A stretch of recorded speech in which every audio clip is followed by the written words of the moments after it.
샬롬. 새벽 예배 자리 가운데 나오신 여러분 한 분 한 분을 주님의 이름으로 환영하고 또한 축복합니다. 7월 26일 오늘 우리에게 주시는 하나님의 말씀은 시편 133편입니다. 하나님의 말씀을 제가 봉독하겠습니다. 보라, 형제가 연합하여 동거함이 어찌 그리 선하고 아름다운고, 머리에 있는 보배로운 기름이 수염 곧 아론의 수염에 흘러서 그의 옷깃까지 내림 같고 헐몬의 이슬이 시온의 산들의 내림 같도다. 거기서 여호와께서 복을 명령하셨나니 곧 영생이로다. 기도하시겠습니다. 참 좋으신 하나님, 감사드립니다. 우리를 이 말씀의 자리 가운데로 불러주신 은혜 감사를 드립니다. 이 시간 우리 연약함과 우리 어리석고 교만한 마음을 내려놓습니다.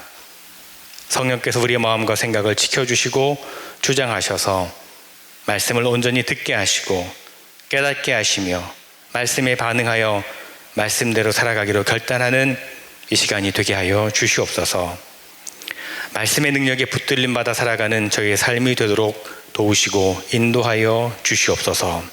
예수님의 이름으로 기도드립니다. 아멘.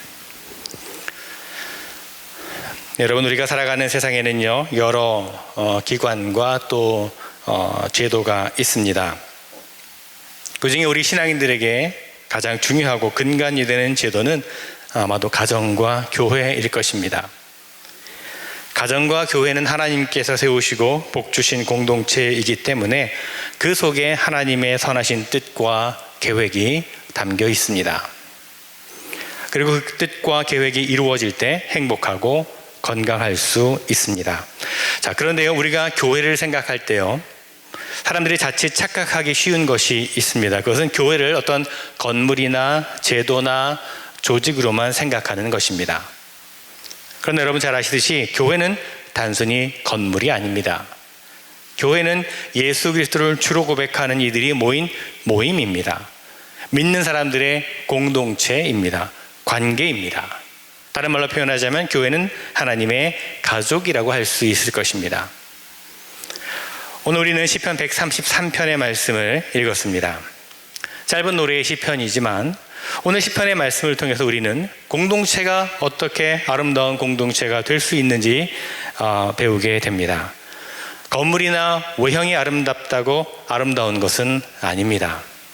1절 말씀을 봅니다. 보라, 형제가 연합하여 동거함이 어찌 그리 선하고 아름다운고 라고 말합니다. 사람들은요, 교회를 보고 나름대로 판단을 합니다. 어떤 교회는 건물이 크고 참 아름답습니다. 어떤 교회는 프로그램이 참 좋습니다. 어떤 교회는 조직이 탄탄하고 시스템이 뛰어납니다. 어떤 교회는 역사가 오래되었습니다. 어떤 교회는 예배가 세련되고 잘 디자인되었습니다. 어떤 교회는 교회 학교가 잘 운영이 됩니다. 어떤 교회는 주변 환경이 참 아름답습니다. 이 모든 것들이 교회의 아름다움을 판단할 수 있는 기준이 될 수 있을 것입니다. 그런데 이러한 기준들은 주관적일 수 있습니다. 사람들의 관점에 따라 다르게 볼 수 있다는 것이지요. 제가 오늘 말씀드리고 싶은 교회의 아름다움의 기준은 이런 것이 아니라 교회의 공동체성입니다. 그 교회가 공동체로서 형제와 자매가 한 마음으로 연합하고 있는가 하는 것입니다. 그것이 아름다운 교회의 가장 중요한 기준이 된다는 것이지요. 비록 건물이 낡고 작아도, 아니 번듯한 교회 건물이 없다 할지라도, 비록 프로그램이나 시스템이 부족하다 할지라도, 비록 예배가 세련되지 못하다 할지라도, 비록 재정이 약하고 많은 이들이 모이지 못한다 할지라도, 비록 역사가 오래되지 못했다 할지라도, 비록 주변의 환경이 좋지 않다 할지라도, 그 교회의 성도들이 형제자매로 서로 연합하고 하나가 될 때 그 교회는 아름다운 것입니다. 여러분들이 섬기시는 교회가 그런 교회가 되었으면 좋겠습니다.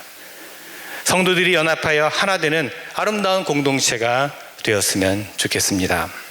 예수 그리스도 안에서 교제하고 사랑하며 섬기는 그런 아름다운 공동체가 되기를 소망합니다. 자, 계속해서 2절 3절을 봅니다. 머리에 있는 보배로운 기름이 수염 곧 아론의 수염에 흘러서 그의 옷깃까지 내림 같고 헐몬의 이슬이 시온의 산들에 내림 같도다. 거기서 여호와께서 복을 명령하셨나니 곧 영생이로다. 자, 여기서 두 가지 이미지를 저는 한번 생각해 보려고 합니다. 하나는 기름이라고 하는 것이고 또 다른 하나는 이슬입니다. 첫째로 기름입니다. 아름다운 공동체는요, 보배로운 기름이 머리로부터 수염으로 흘러내리는데 아론의 수염에까지 흘러내려 그의 옷깃까지 흘러내리는 것 같다라고 말합니다. 자, 이 표현은요, 출애굽기 29장에 나와 있는 표현입니다. 희생제사가 준비가 되면 아론은 제사장이 입는 옷을 입게 됩니다. 그리고 하나님께서 이렇게 지시하셨습니다. 출애굽기 29장 7절과 9절에 보면 관유를 가져다가 그의 머리에 부어 바르고 너는 이같이 아론과 그의 아들들에게 위임하여 거룩하게 할지니라 라고 말씀합니다. 기름은요, 하나님의 임재하심을 상징합니다. 기름을 바르면 반짝반짝 빛이 나고 피부를 부드럽게 만들어주고 또 향기가 나게 합니다. 이 기름은 사람을 제사장으로 세울 때 또한 사용됩니다. 형제자매가 연합하여 공동체를 만든다라고 하는 것은 서로에게 기름을 바르는 것을 의미한다고 할 수 있습니다. 서로에게 기름을 바른다라고 하는 것은 서로를 제사장으로 세워준다는 것이죠. 즉 형제자매를 존중하고 귀하게 여긴다는 의미로 이해될 수 있습니다. 여러분, 우리가 공동체 안에서 서로를 하나님의 제사장으로 여긴다면, 그렇게 존중하고 귀하게 여긴다면 우리의 관계는, 우리의 공동체는 분명히 달라지게 될 것입니다. 제사장의 주된 임무는요, 희생제사를 드리는 것입니다. 형제자매를 서로 나의 제사장으로 여긴다라고 하는 것은 자신의 죄인됨을 고백하는 것이고 서로를 인정하고 존중할 뿐만 아니라 서로에게 용서의 제사를 드려주는 것을 의미합니다. 이것은 자신을 내세우거나 주장하지 않는 것을 의미합니다. 이렇게 내가 죄인인 것을 인정할 때 서로를 인정하고 용납하고 용서할 수가 있게 되고, 그래서 사랑하고 섬기며 연합하는 공동체가 될 수 있습니다. 여러분, 이 땅에 완벽한 교회는 없습니다. 100% 정결한 성도도 없습니다. 단지 자신의 죄를 고백하며 서로 용납하고 품어주며 사랑하는 교회가 아름다울 뿐입니다. 여러분이 섬기시는 교회가 그런 공동체가 되었으면 좋겠습니다. 자, 오늘 말씀에서 두 번째로 생각해 볼 이미지는 이슬입니다. 아름다운 공동체는요, 마치 헐몬산의 이슬이 시온산까지 흘러내리는 것 같다라고 말합니다. 헐몬산은요, 가나안 지역에서 가장 높은 산으로 알려져 있습니다. 레바논부터 이스라엘 북부까지 뻗쳐 있습니다. 높은 산에서 밤을 지새우다 보면 이슬에 흠뻑 젖게 되는데 헐몬산의 이슬은 더더욱 많았습니다. 그리고 헐몬산으로부터 내려오는 작은 시냇물, 지류들을 이슬로 표현하기도 합니다. 이 헐몬산의 이슬이 시온산까지 흘러내리는 것을 한번 상상해 보시기 바랍니다. 건조한 기후에서 이슬은요, 메마른 땅을 적시고 식물들을 자라게 하고 또 동물의 마른 목을 적시게 해줍니다. 건조한 지역에 속한 이스라엘 땅에서 이 이슬의 중요성은 말할 필요 없을 것입니다. 우기 때의 비만큼 매우 중요합니다. 그래서 이슬은 비와 함께 축복의 상징으로 종종 성경에 표현됩니다. 헐몬산의 이슬은 아침마다 솟게 되는 능력을 의미하는 것입니다. 자, 이슬과 반대되는 역할을 하는 것이 있습니다. 그것은 함신이라고 하는 것인데요. 이 함신이라고 하는 것은요, 사막의 뜨겁고 건조한 바람을 말하는 것입니다. 이 함신은 이스라엘의 4월부터 5월 사이에 갑작스럽게 불어오게 되는데 마치 한국의 황사와 비슷합니다. 모래를 가득 담고 한두 시간 만에 기온을 10도 이상 올려지게 되는 그런 열풍을 말하는 것입니다. 이 뜨거운 열풍이 불어오면 들판에 핀 풀과 꽃이 시들어버리고 뿌리가 얕은 식물들은 말라 죽게 된다고 합니다. 여러분, 우리가 공동체 안에서 이슬과 같은 역할을 하는 사람들이 있고 함신과 같은 역할을 하는 사람들이 있습니다. 어떤 사람들은 지치고 상처받고 영적으로 메마른 이들을 다시 소생케 하는 이슬과 같은 역할을 하는 사람들이 있는가 하면, 어떤 사람들은 반대로 상처를 주고 맥 빠지게 하고 영적으로 힘들게 하는 함신과 같은 사람들이 있습니다. 여러분, 우리 자신의 모습을 한번 돌아보았으면 좋겠습니다. 나는 공동체 안에서 이슬과 같은 사람인지 아니면 함신과 같은 사람인지 한번 여러분 자신의 모습을 돌아보시기 바랍니다. 바라기는 우리 모두가 이슬과 같은 사람들이 되었으면 좋겠습니다. 지치고 상처받고 넘어지고 영혼의 메마름 가운데 있는 사람들을 다시 소생케 하는 이슬과 같은 역할을 하는 그런 우리 모두가 되었으면 좋겠습니다. 여러분, 우리가 살고 있는 삶의 현실은 광야와 같습니다. 광야에서 살아가다 보면 우리는 영적으로 쉽게 메마르게 됩니다. 그럴 때 우리의 메마른 영혼이 다시 소생되어야 할 것입니다. 물론 예배와 말씀을 통해서 다시금 우리의 메말랐던 영혼이 소생하게 될 수 있을 것입니다. 그러나 예배와 말씀을 통해서 받은 은혜가 형제 자매와의 관계를 통해서 흘러가지 아니한다면 그 은혜는 금방 다시 소실되어 버리고 말 것입니다.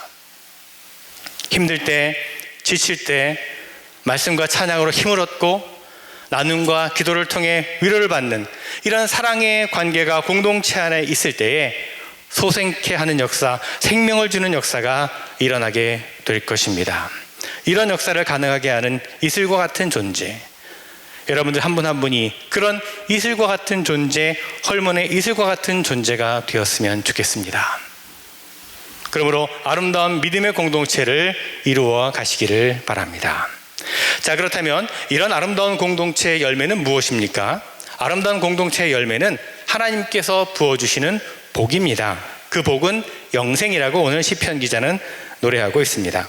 3절 후반절에 보면 거기서 여호와께서 복을 명령하셨나니 곧 영생이로다 그럽니다. 하나님은 거기서 복을 주신다라고 했습니다. 거기서라고 하는 말은 공동체 안에서 형제 자매와 연합함 안에서 라고 하는 의미로 볼 수 있을 것입니다. 하나님께서 거기서 복을 명령하셨는데 그 복은 영생입니다. 저는 이 말씀을 이렇게 이해해 봅니다. 우리가 지금 교회 안에서 만나고 교제하는 사람들은 천국에서도 만날 사람들입니다. 그렇죠? 서로가 다르고 어떤 때는 참 보기 싫어도 결국 천국에서 다시 만날 사람들입니다. 다시 만나야 될 사람들인데 할 수만 있으면 천국에서처럼 서로가 용납하고 사랑하고 섬기라고 하는 그런 의미로 봅니다. 천국에서는 미움도 없고 다툼도 없고 갈등도 없고 용서와 사랑과 섬김이 있습니다. 3절 말씀에 거기서, 즉 형제 자매의 연합함 속에서 공동체 안에서 하나님께서 복을 명령하셨다는 말은 장차 천국에서 누리게 될 영원한 사랑과 섬김을 지금 이 땅에서부터 이루어 가라라고 하는 말씀입니다. 이 땅에서부터, 이곳에서부터 천국의 관계를 이루라는 것입니다. 그런 관계를 훈련하라는 것입니다. 그렇게 함으로써 이 땅에서 천국의 기쁨과 축복이 무엇인지를 맛보라라고 하는 말씀입니다. 여러분, 우리가 이 땅에서 서로 용납하고 사랑하고 섬기면 우리는 천국의 기쁨과 축복이 무엇인지 알게 되고 그 기쁨과 축복을 누리게 됩니다. 가정이 천국이 되는 경우가 어떤 경우입니까? 가족들 간의 관계가 서로 사랑하고 섬길 때 그 가정은 천국이 될 수가 있습니다. 교회도 마찬가지입니다. 성도들이 서로 용납하고 사랑하고 섬기면 그 관계 안에서 천국이 이루어집니다. 그렇게 되면 우리는 이 땅에서 천국의 기쁨과 축복을 맛보며 살 수가 있습니다. 결국 하나님께서 주시는 복은 관계의 복입니다. 오늘 시편은 복은 관계에서 온다라고 노래합니다. 아무리 많은 것을 소유한다 할지라도 관계의 복이 없다면 그 복은 진정한 복이 아닙니다. 가장 기본적이고 중요한 관계는 하나님과의 관계입니다. 하나님과의 관계가 복이고 복은 하나님과의 관계로부터 오는 것입니다. 사람들과의 관계도 마찬가지입니다. 어쩌면 관계 자체가 복입니다. 서로를 사랑하고 섬기면서 연합되는 그런 관계 속에서 복이 임하는 것입니다. 공동체 안에서 형제자매가 연합하는 모습, 서로가 서로에게 아론의 기름을 발라주고 헐몬산의 이슬이 되어주는 모습, 이것이 가장 소중한 축복이며 영원한 생명입니다. 여러분이 섬기시는 교회가 많은 사역을 하고 또 큰 부흥을 이룬다고 해도 성도들이 연합하지 못한다면 하나님이 기뻐하시는 아름다운 공동체는 이루지 못할 것입니다. 바라기는 우리 자신을 낮추고 다른 사람을 인정하고 존중하며 서로에게 이슬과 같은 존재가 되었으면 좋겠습니다. 그렇게 서로에게 이슬과 같은 존재, 기름을 부어주는 존재가 되어서 아름다운 공동체를 만들어 갔으면 좋겠습니다. 여러분이 섬기시는 교회를 아름다운 공동체로 만들어 가시기를 간절히 주님의 이름으로 축원을 드립니다. 기도하겠습니다. 주님 감사합니다. 오늘도 말씀으로 우리에게 다가오시고 말씀으로 주님의 뜻을 배우게 하시니 감사드립니다. 말씀을 듣는 것에 그치지 않게 하시고 말씀을 살아내는 우리가 되게 하여 주시옵소서. 형제가 연합하는 것이 선하고 아름답다고 하셨습니다. 우리 삶에서 우리 공동체 안에서 서로 연합함으로 아름다운 공동체를 만들어가는 우리 모두가 되게 하여 주시옵소서. 예수 그리스도 이름으로 기도드리옵나이다. 아멘.